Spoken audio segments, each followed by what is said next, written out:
Bienvenidos a Cine Aparte y gracias por darle play a esta nueva entrega. Creo que una de las películas más inesperadas y más gustadas de las que tuvieron su estreno en el pasado Festival de Toronto fue la película Another Round del director danés Thomas Vinterberg. La incluí, por cierto, en mi texto sobre mis películas favoritas de esa edición. En caso de que gusten consultarlos, se puede encontrar fácilmente en la edición de noviembre de Letras Libres. El título Another Round es el título con el que se estrenó, que significaría otra ronda. El título danés original es Druk, que significaría juerga o borrachera. En todo caso, ambos títulos aluden a la ingesta, al consumo de alcohol de forma no moderada. Y parecería que este es el tema de la película, pero no lo es solamente. Es apenas el punto de partida para hablar de, por ejemplo, sentimientos sofocados, sentimientos acumulados que tarde o temprano van a encontrar una salida. Menciono este tema, el de los sentimientos acumulados, antes que cualquier otro, porque fue el que me remitió, mientras veía la película, a la que fue la primera película, y además fue muy aclamada, la primera película de Thomas Vinterberg, que fue Festen, o La Celebración, de 1998.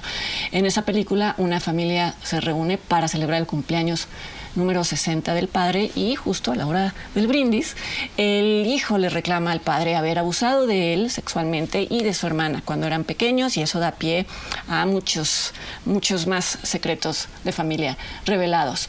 Esta película, por cierto, además de ser el debut de Vinterberg, también fue la primera película del movimiento Dogma que fundaron él y su compatriota Lars von Trier, y que proponía despojar al cine de todos sus artificios formales. Pueden encontrar el manifiesto de Dogma en internet si es que no lo conocen. Muy pronto ambos directores abandonaron estos principios, pero Festen dejó huella, y dejó huella por derecho propio.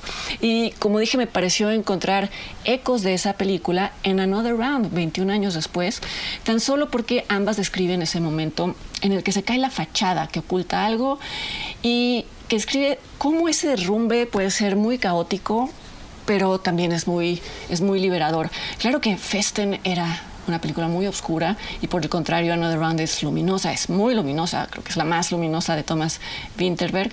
Pero es interesante notar cómo también en otras películas de este director se habla de qué pasa cuando se rompen ciertos códigos, o por el contrario, cuando se mantienen a ultranza, como sucede en la estupenda película La Casa, de 2012, La Casa con Z, como cacería, sobre un maestro acusado injustamente de haber abusado sexualmente a una de sus alumnas. Es casi el reverso de Festen. Y todo este prólogo es para quien le guste, como a mí, encontrar hilos conductores quizá no muy obvios en la filmografía de algún director. Creo que en el caso de Thomas Vinterberg el tema recurrente es el colapso y la reconstrucción, que es justo lo que experimenta el protagonista de Another Round, un hombre llamado Martin, interpretado por Mads Mikkelsen, que lleva sobre sus hombros casi todo el peso de esta película. Martin es un maestro de escuela que atraviesa por la llamada crisis de la mediana edad, por lo menos por un bache, y eso es lo que cuentan las primeras secuencias.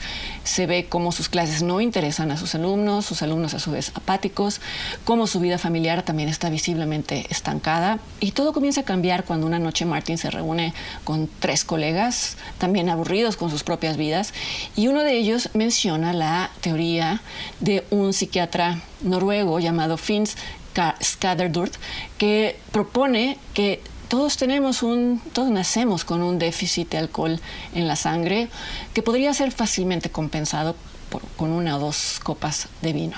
Este psiquiatra existe en la realidad, la teoría existe en la realidad, pero al poco tiempo después, o no sé cuántos años después, la corrigió, la matizó, se retractó. Eso no importa, porque para estos amigos en esta historia sirve como un pretexto perfecto para, en aras de la ciencia y con el supuesto propósito de escribir un reporte muy minucioso, llevar a cabo sus actividades diarias supliendo ese déficit de alcohol. Algo que en México llamaríamos vivir entonados, una curiosa correspondencia con la teoría de este psiquiatra. Al principio del experimento, Martin y sus colegas mantienen bajo el nivel de alcohol, el suplementado, y esto los vuelve más cálidos con sus parejas, los vuelve más creativos en clase, y como es de esperarse, no solo en el caso de estos personajes, sino creo que de cualquier persona, esta sensación de bienestar los lleva a rebasar pronto ese porcentaje de alcohol recomendado para compensar el supuesto déficit.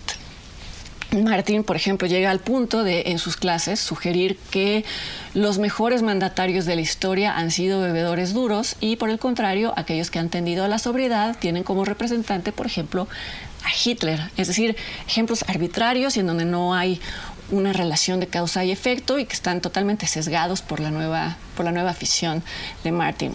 Eventualmente, él y sus amigos van a perder el control del experimento y de sus vidas de formas cada vez más graves y cada uno se va a plantear cómo desandar ese camino sin renunciar a la libertad que ya experimentaron.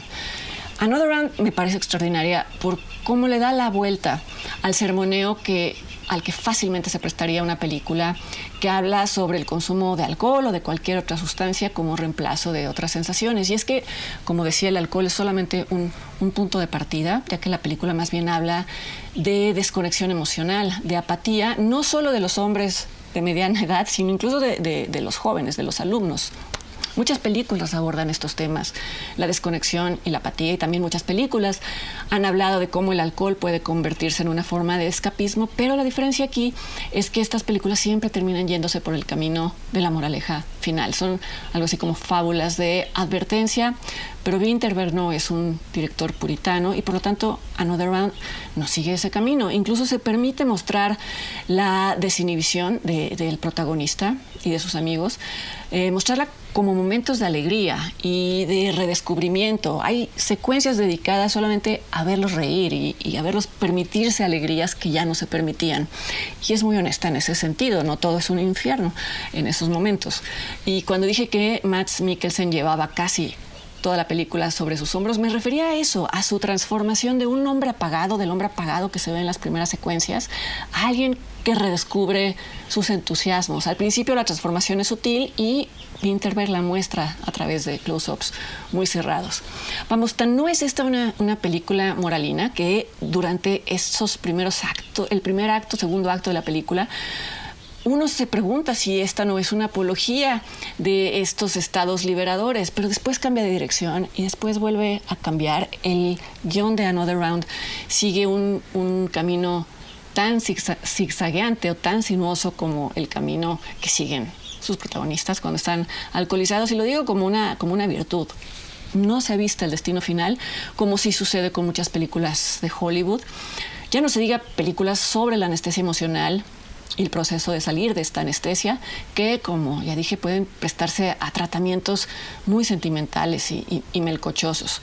Irónicamente, el camino zigzagueante y poco convencional que sigue esta película da pie a uno de los desenlaces más genuinamente emotivos e inspiradores del cine reciente. No lo adelanto, pero la última secuencia de esta película es una celebración absoluta de la vida. Cuando llega en esta secuencia, noten además que el protagonista viene de un funeral, es decir, de un lugar físico y emocional que casi volvería inexplicable o inverosímil su comportamiento en esta siguiente secuencia, en la secuencia final, que ya es memorable. Y creo que lo que la vuelve verosímil y muy potente es que Winterberg, la rodó desde un estado emocional casi idéntico al del personaje. Lo ha dicho en entrevistas, pero no siempre lo que dicen los directores sobre sus procesos se refleja en las películas. En este caso sí sucede, sí hay una correspondencia, y por eso voy a cerrar el comentario hablando de lo que ha dicho Winterberg. Él ha dicho que esta originalmente iba a ser una película sobre la cultura del alcohol entre los jóvenes daneses, y que esta fue una idea propuesta por su hija, que incluso interpretaba a uno de los personajes, es decir, ya había comenzado a rodarse esa película.